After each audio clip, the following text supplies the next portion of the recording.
Hi, and welcome to the Higher Education Access Corner. I'm your host, and again, I am happy to have back with me Pennsylvania Auditor General Tim DeFoor. Thank you for having me. All right, welcome back. On this Career Spotlight segment, we have PA Auditor General Tim DeFoor, and he's going to share some information about his career and how he's gotten there throughout his journey. So, General DeFoor, if you don't mind, for those of us who don't know, or for those who don't know, what exactly is a PA Auditor General, and what do some of those duties look like? So that's a very good question. So think of it this way. We all pay state taxes. Mm-hmm. State taxes are reported to the Department of Revenue, and if you owe anything, it goes to the Department of the Treasury. And any type of funds that anybody receives from the state, it could be a school, it could be a state department, or it could be an organization doing work on behalf of the state. That comes from the Department of Treasury. And those funds, once they're dispersed, are to be spent in a certain way. If you're a PennDOT, you're supposed to build a road, build a road. If you're a school, you're supposed to build a school building, build a school building. If you're some type of organization that's doing some type of work, whatever you're supposed to do, you're supposed to do it. And one way to determine if that is being done, if it's being done properly, is to perform audits, and that's what we do. We assure that tax dollars that are being spent are used the way that they're supposed to be spent, and we do that by performing audits. The goal is to keep everybody honest, right? The goal is to keep everybody honest and to make sure that those receiving state funds are transparent about spending those state funds, and that they're spending it in the way that the law says they're supposed to spend it. Okay, that helps. Now, what are some of the skill sets or training that you think someone in this role should have? And it could be hard skills, soft skills. So some of the skills are, you have to be a critical thinker and a problem solver. Those are some of the I think those are the hard skills or soft skills. Mm-hmm. So you have to, but some of the other ones are you have to understand processes, policy, and accounting. Because we not only do we audit on processes, looking at processes, but we also, like I said earlier, we audit to make sure that funds are being spent the way that they're supposed to be spent. So those are some of the things that you would need in order to be an auditor. But one of the things that we also do, if you don't have all those skill sets, we will get them for you. Okay. We will provide the training. We will provide the education. If you want to become a certified fraud examiner or a certified internal auditor, we're going to help you with that. If you want to become a certified public accountant, we're going to help you with that as well. So as far as some of those other skills that you're going to need in order to do the job, if you don't have all the skills, and not a lot of people have the complete package coming in, unless you already have some experience. But a lot of kids coming out of school don't necessarily have that. Right. We're going to help you with that, because there's a lot of different departments and a lot of different types of audits that we perform. So that's good to know. And what I want to do is back up a little bit. So what was your career path that led you here? Like what? My career path. Yeah, what that look like? So it's kind of interesting. So I consider myself very fortunate because I've been doing this type of work for my entire career. And I knew what I wanted to do when I was very young. I'm going to go back to when I was a kid. Okay. So you go to family reunions, and you have the kids over here, you have the adults over here. And the adults are talking about adult things, and the kids are talking about other things. We used to always duck in adults' conversations and see what they're talking about. One of the things that they would always talk about is government and what government was doing with their tax dollars. And I used to always wonder, what was government doing with mom and dad's tax dollars? And that's something that always stuck with me.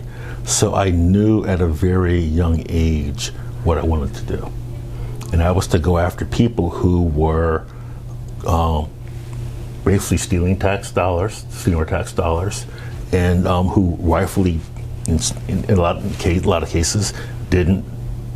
They got funding from the state when they really weren't supposed to. So I wanted to go after those people.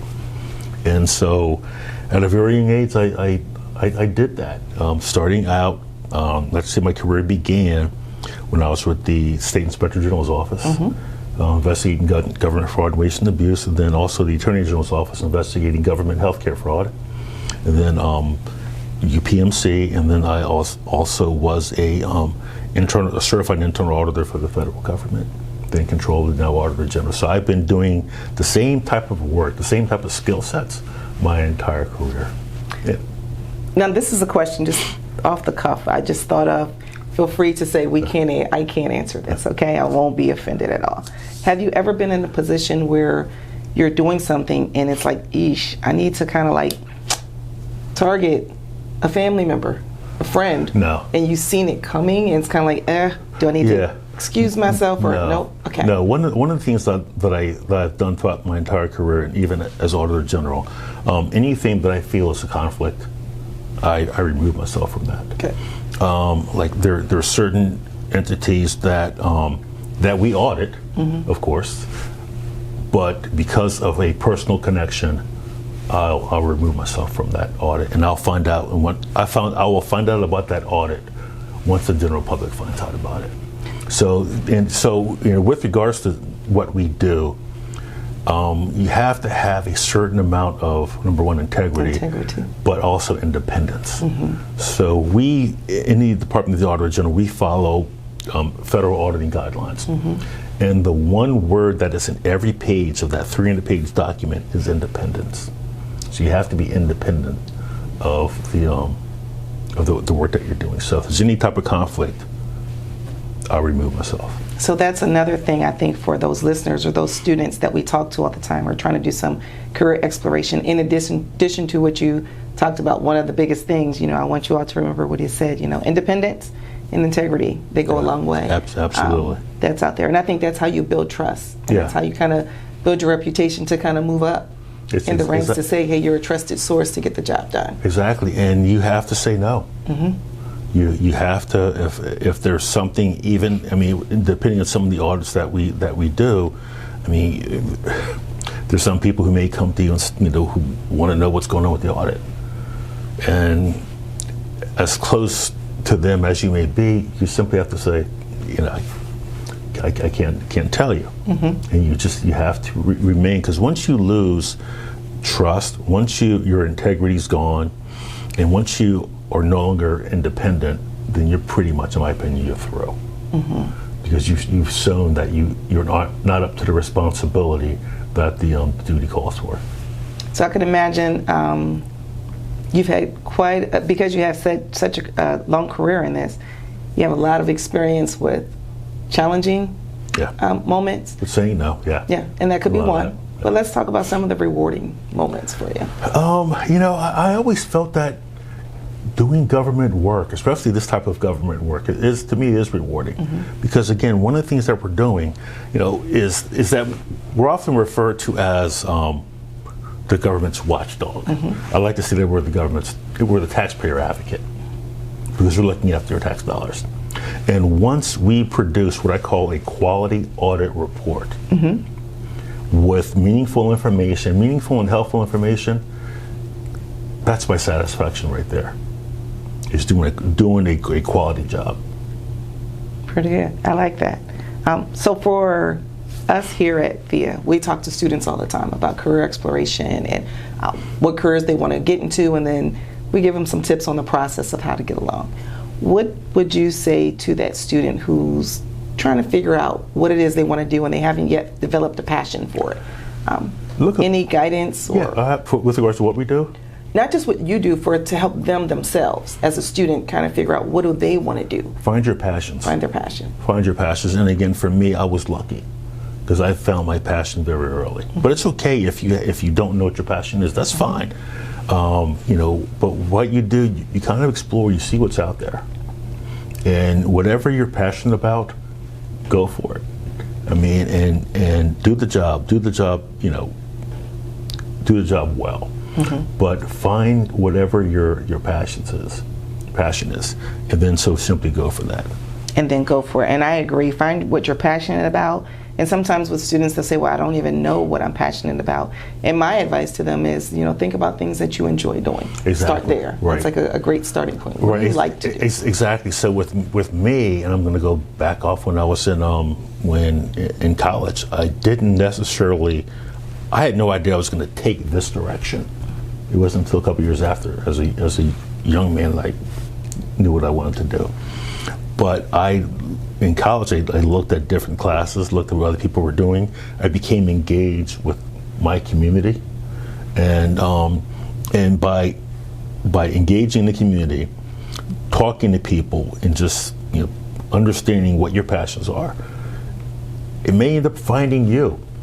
You may not know today what you want to do, but something may happen tomorrow, and it's going to say, you know what? Okay, this is what I want to do. Mm-hmm. And even though I'm going back to, the conversations that I used to hear family talk about with government and taxes, even though I always thought about that, there was a point in my life where I kind of wanted to go in another direction, but I realized that was my passion. It was pulling you back in. So it pulled me back in. So that was one of those situations where it found me. Mm-hmm. I didn't find it.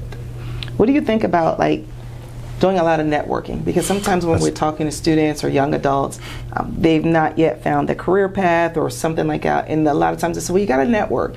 And it seems like sometimes students are a little kind of I'm not so sure, I'm nervous. Yeah, you really do.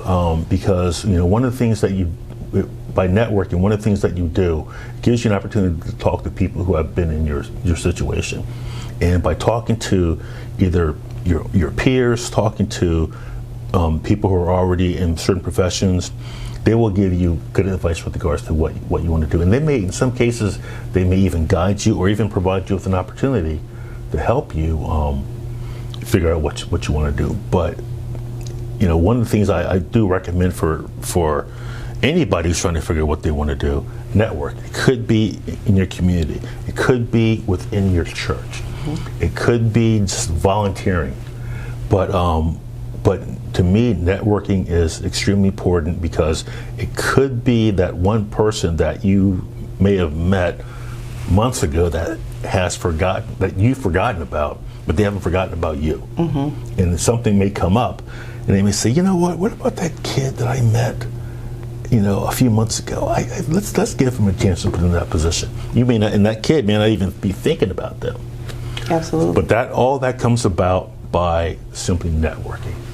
And that leads me to one of my almost last questions. Mentorship. How valuable do you think it is for those who kind of already come along and found their way to reach back and mentor someone else, and then for those who are still trying to figure out to find a mentor? It's extremely important to find a mentor. Extremely important.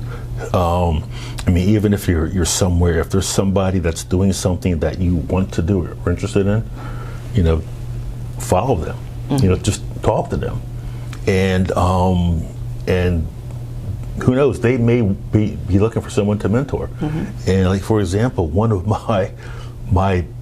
my mentors is my age. Okay. And this is somebody who basically had to fight his way out of poverty, and is now the owner of a huge consulting firm in DC. And so a mentor doesn't necessarily have to be, as I used to say when I was a kid, an old head. Mm-hmm. but it doesn't matter. Mm-hmm. But it could be somebody who's a friend. So a mentor could be anybody. Absolutely. I agree. And I think when talking to students, and I shouldn't just say just young students, because sometimes we're talking to adults who are trying to go into a different direction regarding a career or re-enter the workforce. Exactly. So I think, talking to people, having conversations like this about career exploration, figuring out what others are doing and seeing if it will spark a passion, finding your passion, developing a mentor, and then getting out there and networking and getting involved and interacting with folks. Right. All of those can kind of help folks figure out, where their passion lies and get them into careers where they can go out there and then be really productive and enjoy the careers that they have and the things that they are involved with. It's important. Yeah. Any other advice that you can think of for that student, for that person listening regarding careers in general? No, you just kind of figure out, if you don't know what you want to do, just see what's out there. And by seeing what's out there, you may find something that's your passion. But and you said it, networking and just talking to people. Trying to see what's your best path. And again, find your passion. Whatever your passion is, if that's going to be your career choice, you're going to be good at it, because that's something that you love. Mm-hmm. If you don't love it, you're not going to be good at it. But find your passions and don't settle for anything. Absolutely. So I couldn't have said that part better. Again, I thank you for joining me and sharing your knowledge and sharing your experience with our listeners. For those of you who are listening and tuning in, if you're interested in being an Auditor General, you have some great knowledge that came this way. Also, go to the website, paauditor.gov. There's a wealth of information just about Auditor General Tim DeFoor. You'll see his whole bio. You'll see all of those details. Make sure you also then tune in and listen to our financial literacy episode, because he also gave you lots of great information. So once again, I thank you for joining me. Again, you're always welcome to come. Thank you. I appreciate it. Looking forward to coming back. All right. And again, for our listeners, thanks for tuning in, and we'll see you soon.